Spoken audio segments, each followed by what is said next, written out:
November. So I wanted to sort of make a video talking through my Nanowrimo project or National Novel Writing project. I've been seeing a lot of comments online where people around towards the end of the month start to get a little nervous about whether or not they're going to finish their 50K. And often this has to do with they haven't properly done a plotting of their outline to know where the story is going to go. I know a lot of people are pantsers, they don't like plotting, they don't think it's necessary, and that's fine until you get to the point where you get stuck, and then it can become a problem. So I always say, it's nice to start with a plotting outline, even if you feel like it's slowing down your creativity, because it'll give you something to stand on when you run out of ideas, because you've already done the brainstorming work.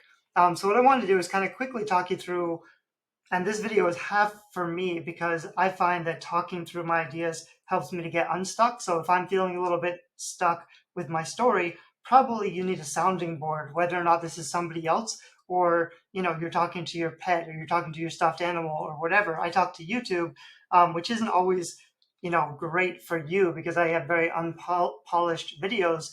On the other hand, you hear a lot of advice about not comparing yourself to successful traditionally published authors. You don't want to compare your first messy rough draft to somebody else's final polish, because of course it's going to look completely different, and that can add to the insecurity or fear or whatever. And the other thing is that I always say, when you start to have doubts about whether or not you can do this, everybody can do it. Anybody can be a writer. This is a learnable skill. It doesn't matter how much talent you have. It just matters how much time you put in. On the other hand, there are ways to practice that give you more security and experience and confidence, and there are ways to practice that do not. So, a lot of people do NaNoWriMo every year, but they always give up, or they write 50,000 words of crap that they never go back and revise or fix, and they're not learning. They're avoiding the hard lessons that lead to skill, and they're not really leveling up. So in my defense for making this video, I've published somewhere around 20 novels. Each one has been a challenge and a struggle. I always plot a lot of detail. I think I'm a stronger plotter and a stronger editor or revisionist than I am a drafter. I have a lot of problems, not so much with doing the work, but with procrastination and avoidance. I tend to find that I work a lot better if I go out for coffee, or if I'm sitting on the couch with my Bluetooth keyboard and an iPhone with a really small screen, to put down the words and to get out of my editing brain into my writing brain. There is a very important distinction between plotting and pantsing. There are two different kinds of creative production, and it does help to be sort of a pantser. Like, even if I know exactly what I think is going to happen in the scene, it never plays out the way that I have suggested in my outline. It always plays out differently in real life when the characters start actively talking to each other or doing things. So that's always a bit surprising. And you have to kind of switch back and forth between those two different mindsets. But there's a point where I'll kind of jump into where I am right now so that you can see what I'm looking at. And I made a very short bullet point of things to cover just so that I'm not talking in circles, which I'll probably do anyway. This is the third book in a vampire trilogy. That the first book came out 3 years ago, so it's really late for me to be finishing the trilogy. But I'm going to keep working on it. And like I mentioned, it's about 2 weeks into November, but I had a lot of this mapped out before. I think I had 40,000 words just of notes. And I have been trying to put down actual scenes with new words.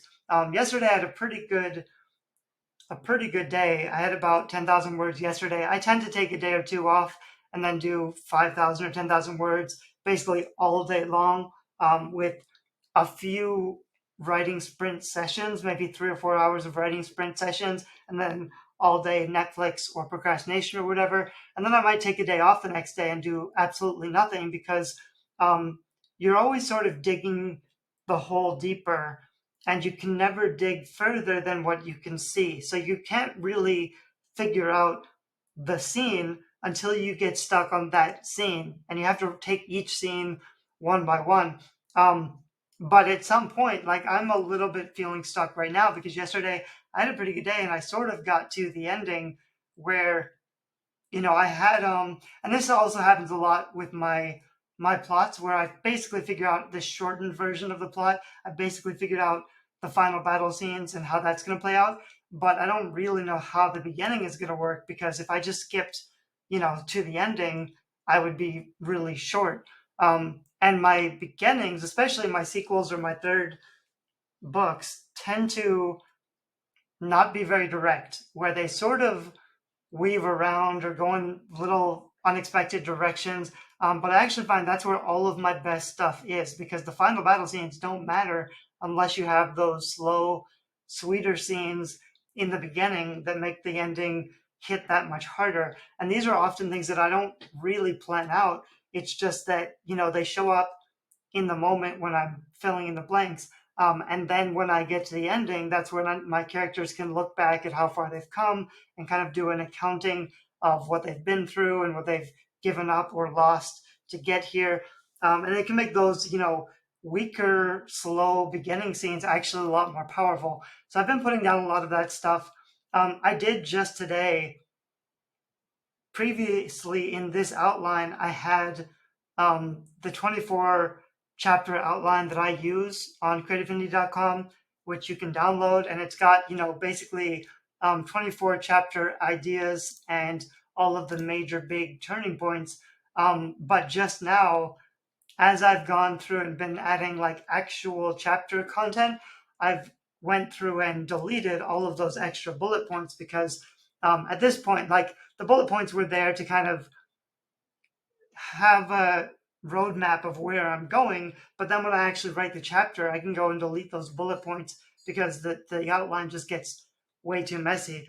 So now, like you can see, I sort of have actual chapters, and they don't actually get me to the ending. I think I've gotten to roughly chapter 19, and I'm at like 90,000 words, and my books tend to be 20 to 30 chapters long. And what I haven't really done is broken this stuff up. So a lot of these, what I've delineated the chapters, but I might have 5 or 10,000 words in these sections. And actually, this is 3 or 4 chapters crammed together. So part of the problem now, part of why I'm starting to get a little bit stuck, is that even though I'm only halfway through November, and I'm not done writing all of this stuff, I have a very clear vision of my content, but it's completely a mess. It's basically like I wrote it on my iPhone, I copy pasted it into Dropbox, and then I copy pasted it into my actual Word document. And so now I have a lot of content, but it's completely messy. I might have 2 or 3 versions of the same scene. I have a lot of stuff that's not formatted. There's this weird thing, for whatever reason, I use IA Writer and then I upload it to Dropbox, I copy paste it, and then all my sentences get divided with extra spaces. So I have to literally go through all of this and remove all the spacings.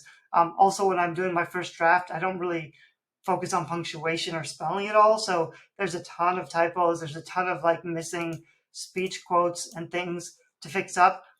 This is not stuff I should fix during Nanowrimo. This is definitely editing stuff. However, on the other hand, especially now that I'm going into the final battle scenes, to really nail the final few chapters, I think it's important to have a very strong view, at least, of the first half of your book. So one of the things I don't think is terrible to do when you get stuck, the first is to format a little bit, which is basically just clean up my garbage so that it looks a little bit more like an actual book. So I started with like a 8.5, like a normal Word document, 8.5 by 11. I've just changed it to 6 by 9, and I've changed the margins a little bit. I still have all my, like over here, this is where all my comments go, and I have, probably 1,000 comments or something. The comments are something I use during revision, during the like second, third, fourth pass of this book. That's where I'll start to, once I clean it up and format it, and I actually get the content basically there, I would start going through my comments, and these would be fixing up the details, or maybe I'll say, what does this look like? How do I describe this? Things that I'll come back to later. But that's something I have just done where I formatted it a little bit. That's something I'm going to start doing it today. I'm also going to re-outline, and I've already done a lot of this, but this is stuff that I will basically, like when you get stuck, I've said this before, when I get through a major section and I get to a major turning point, I might map out the next few chapters, but not exactly by a chapter by chapter breakdown, just like a listicle of the things that are going to happen.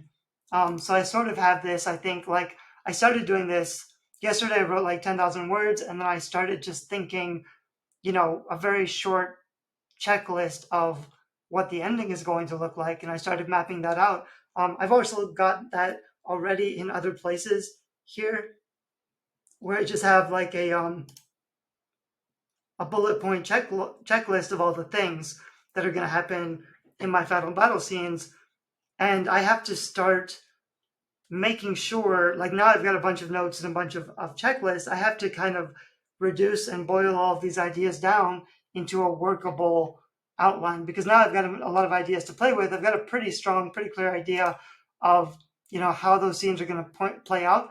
The first time I did this, it was just a list of ideas.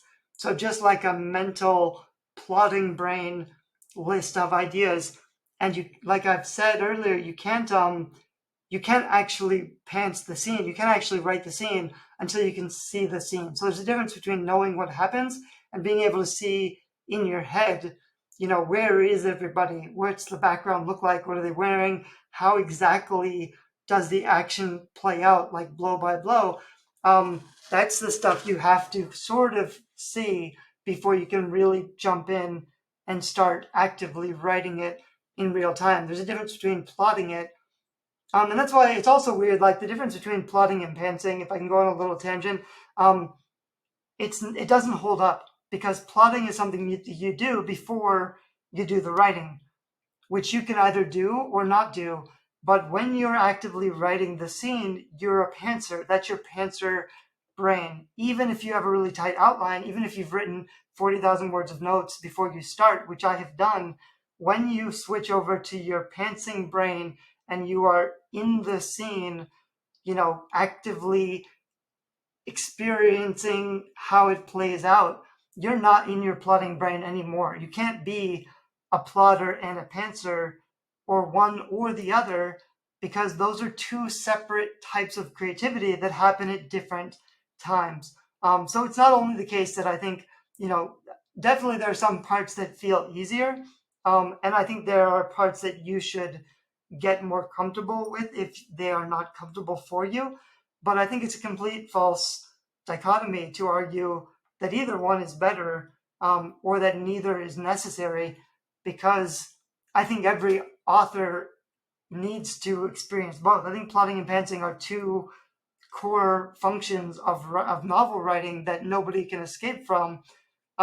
Anyway, so what I've been doing now is, because today is basically like an off day, I don't feel like I can write new words today, and that's mostly because I kind of feel like I got to the ending, but I have to fill in all the blanks. And I sort of know what I haven't written, but to really figure that out, like now I have to go through my very rough notes and my checklists and my bullet points, and I have to clean it up and get organized so I can see what hasn't been written yet, so that I can, maybe I'll take a few days now to clean up my draft and really figure all the pieces out, so that by the end of the month, maybe just in the last week of Nanowrimo, rather than writing towards the end, I can be selectively writing the missing scenes that haven't been fleshed out. Because what has definitely happened, is I've skipped a lot of things where I might have written a really good chapter and I might have written 2 sentences that should be an entire chapter, and it's actually just like a note. So I feel like I've written the scene already, because you have to get to that point before you can get to the next scene, but maybe I've skipped to the next scene that was more exciting or that was easier to tell, and I haven't fully done an accounting of the chapters of the scenes that I have not written yet. And that's really important to do, because when you're stuck, what I don't want to do when I'm stuck is just pump out more garbage. I don't want to just make up, prequels or throwaway scenes that I know don't belong in the book that I'm writing. I see a lot of questions about like, can I still technically win Nanowrimo if I'm writing a different project or if I'm writing a short story? A lot of people, they don't really get burnt out. They can still handle writing more words. They just don't know what to do with their story. And the solution is not more words. The solution is um, figuring out your story architecture, which means going back and reflecting and revisiting, which I know a lot of people say don't do during NaNoWriMo because that's not what you want to be doing. You want to be plotting or organizing before you started. However, if you're not a plotter, there's no shame in, and I actually think it can be really strong to go back through and figure out your structure a little bit better. And in the very beginning, like the first time you write it, maybe your structure, your platforming is just very rough, very weak plots. It's basically like a bamboo structure. And then you've written some scenes, you've gotten through it until you can actually see how it plays out. Now your basic bamboo plot architecture, you can go back and beef that up. You can add, wooden support beams. You can add a few heavy metal support arcs or whatever. Basically, like now you sort of know what you're definitely going to keep, and what didn't work at all and what you've changed. You can now see your book in much clearer detail now that you have some written. And I think there's no harm in going back and touching the basics, touching the original plan or map that you had, going back and rewriting a new plan or map. Basically, taking a few days off and checking in with the story as it is and figuring out what you have to do to really make it good. A lot of people avoid this step and they just crank out new words which are not usable. And so I think this is probably a better strategy. So like I mentioned, formatting is basically just, because this is so messy at this point, I can't even look at it. I can't even get into it. I can't read it because it's an absolute mess. Also, it's kind of like easier to format. I'm not using my big brain, my big creative brain to format. This is like, I can be watching Netflix in the background. I can be listening to music. This is basically very chill out formatting, just to clean up the manuscript. It's really low energy stuff. Once it's a little bit cleaner and I can bear to look at it, I can go back through my major outlines and just try to figure out, like without diving into the content, I can just figure out basically, are things in the right place? What I'm definitely going to have to do with publishing is merge duplicates.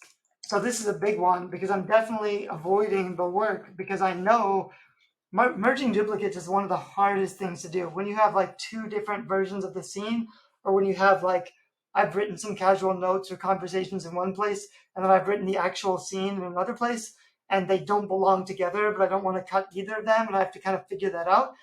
That's stuff you're definitely going to want. You're going to feel like procrastinating really hard, and that's where a lot of the energy drain is going to come from.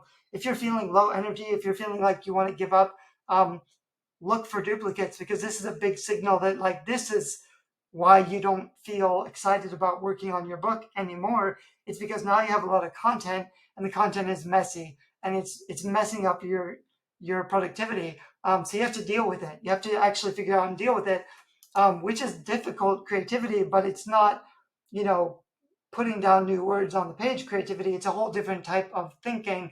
So sometimes it can be good to go back and forth between different types of creativity, because you're not pulling on the same muscles. So you can let some muscles rest while you exercise other muscles. And the other thing I would consider doing is giving up temporarily, because if you're exhausted, if you're tired, you're probably stuck. And the way the muscles actually work is you exercise and then you relax, and the muscles grow during the relaxation. In the same way, the best words, the insights, the epiphanies, they almost never happen when you're putting down new words in an active scene. They happen when you are stuck, and you can't get stuck until you are working on a scene. So maybe I'm stuck on chapter 6, but I finally sort of finished chapter 6. I get to chapter 7, which I was dreading before because I don't know what happens. in the writing of chapter 7, I figure out that, something needs to happen. You get into a brainstorming phase where you're creating new ideas and you're stumbling through it, and it's a train wreck. It's a total mess. But even if you write a bunch of crap, the value is in getting unstuck and having some epiphanies. And it's likely that, chapter 7 feels absolutely terrible. I'm making no progress. I can't get my head around it. It's the worst stuff I've ever written. But then, I'm watching Netflix for 9 hours and suddenly I get an idea that is applicable to chapter 7. It only arrived in my brain. It's only an epiphany because I was attempting to wrestle with something that was beyond my current capability. And then my brain kept working on the problem. Like, your brain doesn't give up. You can rest and not be working on your book and still be working on your book. And sometimes that's the most important thing. Sometimes not doing the work is exactly what you actually need to get unstuck. So when you're feeling, unproductive or miserable because you're feeling uncreative, you don't know how to get around your story, it's absolutely normal to get stuck and to avoid your book and come up to the solution that way. That's the most effective way to problem solve your book.